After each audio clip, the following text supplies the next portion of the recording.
What is going on, everybody? My name is Franco, and you are watching Hear Me Out Podcast and Frank Analysis. Now, I'm sure some of you guys have already heard of that viral video that was all over social media about virologist Judy Mikovitz and how she claims that the new coronavirus is being wrongly blamed for many deaths. And she was calling out Dr. Fauci for the deaths of many people during this pandemic. Now, I don't trust Dr. Fauci. He has been there for years. He has strong ties to the pharmaceutical industry, which means that he probably has more interest in gaining in personal gain than he does in actually helping people. He cares more about having his name on certain Nobel Peace Prize winning medicines and vaccines. And I also want to add on, I asked my professor, who's a virologist, about that video, the pandemic video. And he told me that he thinks that she's a moron and that she was wrong about the publication process, because once her manuscript was accepted for publication, there's no reason to hide your data. It's as good as out there already. So denying Dr. Fauci the chance to see her paper is ludicrous. And once her manuscript was accepted for publication, there's no way for anyone to slow down its appearance in the journal. So her claim that Dr. Fauci slowed its publication is similarly ludicrous. Now, what made me skeptical though, because I didn't give it much attention, like this pandemic video, because I have no reason to trust Dr. Mikovitz either. You know, I don't know who she is. I don't have much trust in her, and apparently she's been fired for stuff also. But what made me raise my eyebrow is that the mainstream media and social media was so quick to censor her video.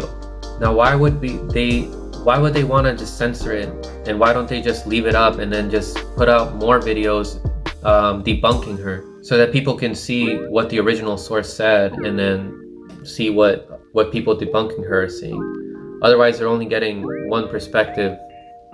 You know, and who's to say, why is Mark Zuckerberg the person in charge to censor the internet? You know, he has his own agendas.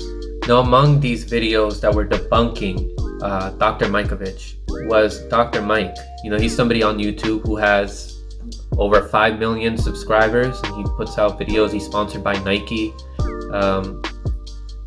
And I watched this video. He's certainly not somebody who you should listen to for political commentary, considering he was talking about how the current stock market is good for working class people, even though the grand majority of those stocks are owned by the few 1% wealthy people in the country, and that it saves people money, like the privatization of our healthcare in the end saves working class people money.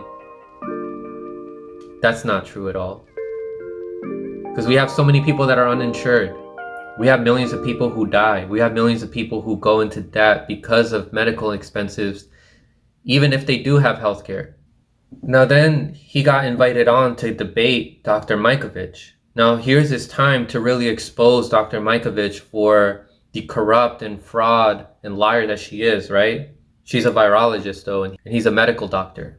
So Patrick Bet-David, the host in Valuetainment, he was talking about how he was also suspicious of Dr. Mike for backing out of the debate that he invited him to. So let's hear what he has to say. So one of the guys I like a lot on social media is Dr. Mike. I love his channel. Dr. Mike, good-looking, 30-year-old doctor, very eloquent, talks very well, seems very reasonable and fair. And he had Dr. Fauci on his channel. I think his channel has 10 million subs. If you've not subscribed to it, it's a phenomenal channel. I like the stuff that he does. So we have contacted a lot of people. Paul Off to do a Provax. I wanted to have him as a guest. No. Hoetz, is it Peter Hoetz, I believe? Dr. P. No. Okay, no problem. I totally understand. You don't have to say yes, you choose. But we contact Dr. Mike. Within 5 minutes, absolutely, let's do it. Great. My book, everything. We're going back and forth. And then I contact Dr. Judy. Are you open to it? Let me first do a little bit of research. Her answer wasn't immediate yes. It was, let me first see. She goes, she does research. Great. She says, I'm in. I watched the video because Dr. Mike did a video calling out. We should put the link of the video as well. He calls out Dr. Judy. You should go watch it by yourself. He does a very good job. He calls out Dr. Judy and says, she's wrong here. She's wrong there. That's normal. This is not true. You can't say that. And I'm like, oh, wow, 30-minute video. Put a lot of time and effort into it. It's a phenomenal video. So he says, yes. Then yesterday, our booker contacts us and says, Dr. Mike canceled with no explanation. I went on Instagram. I messaged him. Hasn't gotten a response back, but it's been 24 hours. I said, hey, Dr. Mike, I was excited about you being on because I wanted to give a lot of credence to have you guys talk to one another. He was open to him and Dr. Judy being on together. No response. So now watch this. He said yes. He changed his mind. Why? So let me be a little bit skeptical and go and assume what things could have potentially happened. Number one, I'm busy. I just don't have time. Give me a break. It's a 2.3 million channel sub. You can come to Value Tim and you have another exposure. It'll give you more eyeballs. Set that one aside. Another one. I don't want to get on because I just don't want to share my content right now because it seems controversial. When you did the video calling her out, you said you were willing to do something like this. Why did you change your mind? So now somebody like me who is always questioning things, I sit there and I say, why don't you want to do the interview? What's the big deal? Maybe you're now a little bit concerned that maybe she does have some credibility because 2 of her books are top 15 on New York Times bestseller list. They're constantly selling out because they can't sell enough of them. I'm part of the same publishing firm, publishing house with Simon & Schuster. Why doesn't Dr. Mike why did he change his mind? Now, to give respect to Off and Hoet, when we contacted them, their immediate answer was absolutely no. Fine, I respect, because immediately was what? No. Why did Dr. Mike go from yes to no? Why? See, that makes me give more credibility to Dr. Judy because he said yes, then he backed out. It's kind of like this. If you watch UFC, there's this documentary 34-31, it's Ortiz against, what do you call it? Yeah, that's a good point. If he's so confident with debunking the claims that Dr. Judy Mikovitz makes, why is he now backing out of an opportunity to really expose that? Again, this is a 2.3 million subscriber channel. This is a good chance to really educate people. So now is a great opportunity to really show how wrong Dr. Mikovitz is. So that's the big question. Why did he back out of the debate? Why? I mean, I've heard, I don't know if this is how accurate this is, but I've heard that he's had Dr. Fauci on his channel. Let me check that out right now. Let me confirm that.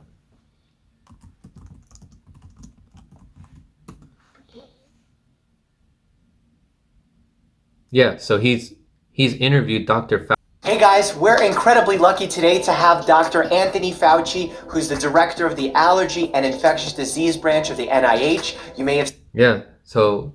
Worse. Do you think that there would be any conditions where you think... in the Southern Hemisphere, So we see that he's interviewed Dr. Fauci, this Dr. Mike guy. How close is he to him? I don't know.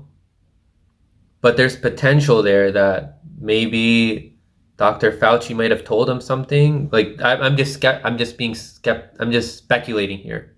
I don't know. Like I'm not trying to spread conspiracy theories here. It's just speculation. It could be that maybe Dr. Mikovitz really does have information that Dr. Fauci doesn't want being put out there in the public.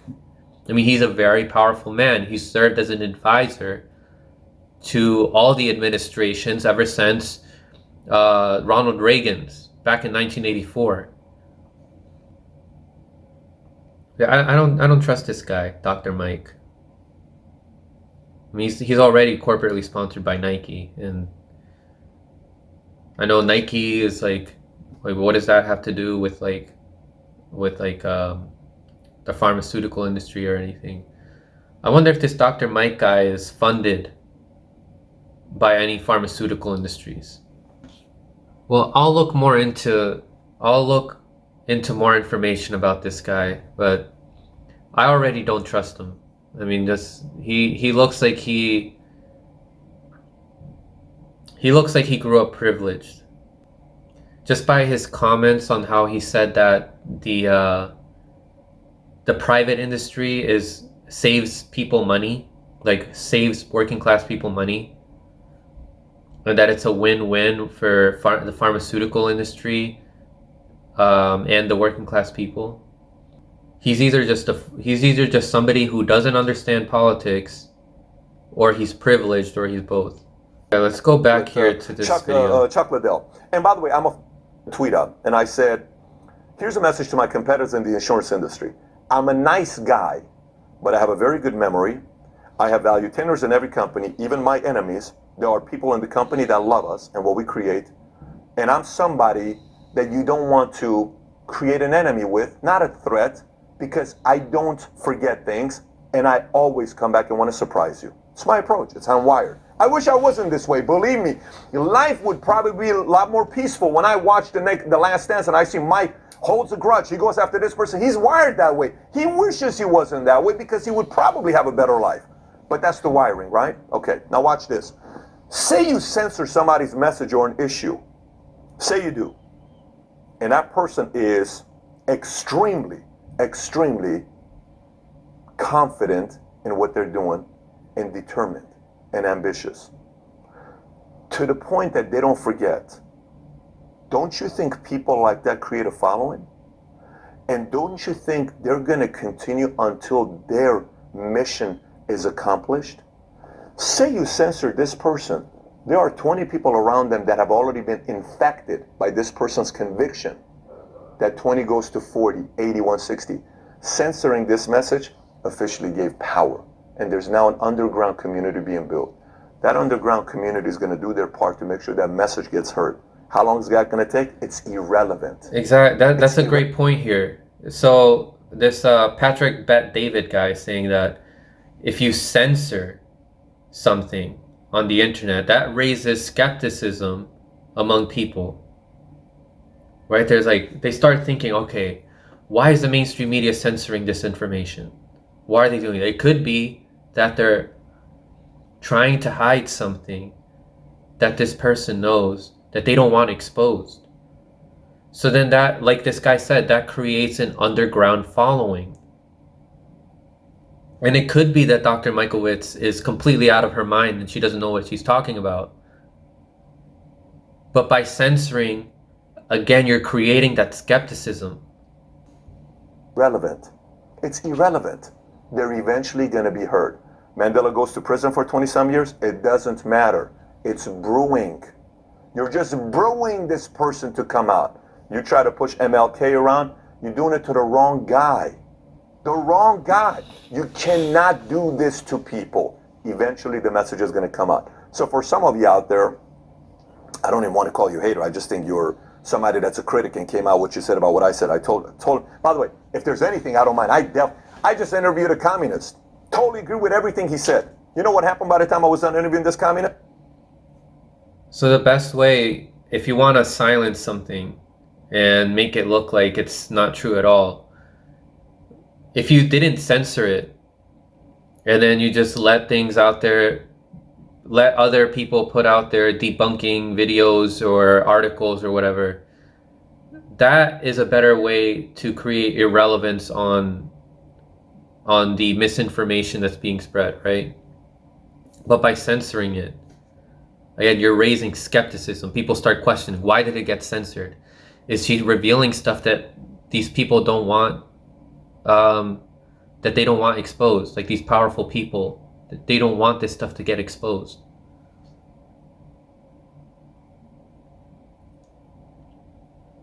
So then this Patrick Bet David reveals what Dr. Mike's response was for why he backed out of the debate. Paul Kaplan, go buy it. Go create it. How come after shooting this video, Dr. Mike got back to me on Instagram. And he said, you know, I never said I agreed to do the interview. I said I'll think about it, but your booker harassed me. Now that's what he said, right? Let me tell you my booker's resume so you kind of have an idea who my booker is. Look, I've been in the sales business for a while, and I know what harassment is, and it's done to me all the time. We get it because they want me to be interviewed on a bunch of different places, and there's annoying way bookers do things, so I fully understand what he's saying. So I went and contacted my booker. Here's my resume on my booker. 22 years CBS, okay? 22 years CBS, one of their main bookers. He's been our booker for about 3.5 years. He's one of my 4 bookers that I have. He's probably the best one I have right now. Watch this. For 3.5 years, not one time has any talent been upset with him, ever. Not one time. Not one time has any talent ever been upset with him. Here's the second thing you need to know about my booker. When my booker sends us a message and says the talent says yes, no talent has ever changed his mind. Dr. Mike is officially the first one. If he wanted to make history, he officially did. He's the first. And this raises even more skepticism. Right? This is the first time that, if we're to believe Patrick Bet-David, that his booker has ever been accused of harassing somebody, and it's the first time he's ever experienced somebody backing out of a debate. Why are they backing out of a debate? That is the golden question here.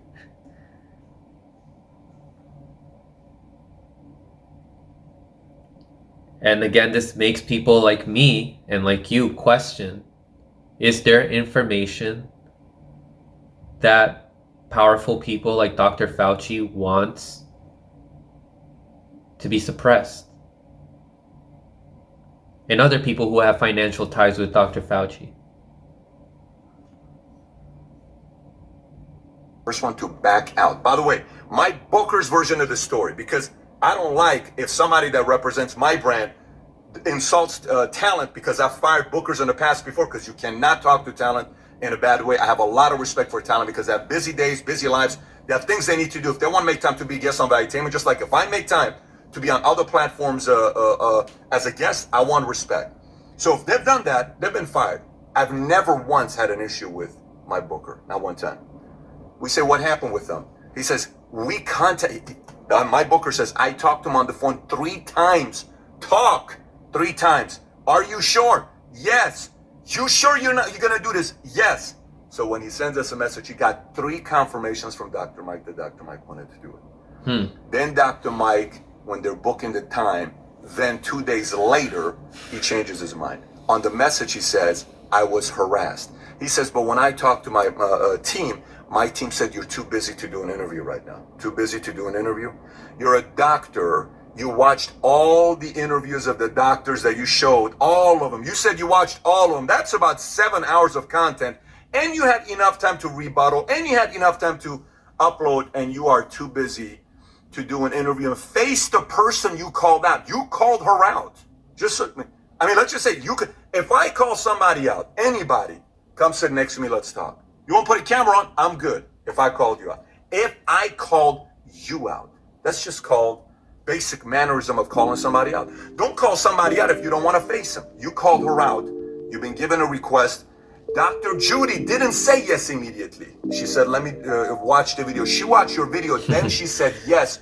You canceled after saying yes 3 times. I don't know why. I don't know the whole story. There's many things to speculate, but that's the audience's ability to go out there and speculate and know what happened, because you were invited. And then I told him, he says, well, I'm so busy. My schedule is so busy. Folks, I have a wife. I'm married. I have 3 kids, an 8, a 6, a 3-year-old. I run a company with 15,000 agents. I have multiple investors. De La Hoyas, Gabriel Brenners, Atalaya. Great. I have so many people. I got a board meeting regularly, carrier meetings with AIGs, National Life Group, all these major insurance companies. I create content. I interview people. Just last week, 3 interviews went out. That's research you got to do.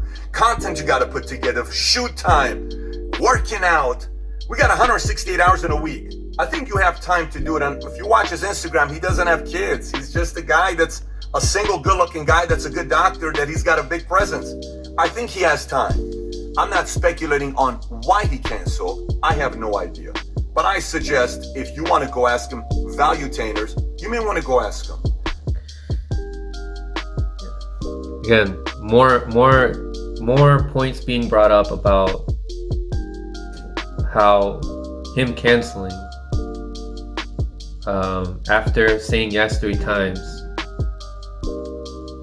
raises more speculation. He says he doesn't have time, but again, like he said, he's single. So, I mean, many of us who have families have less time to do stuff like that.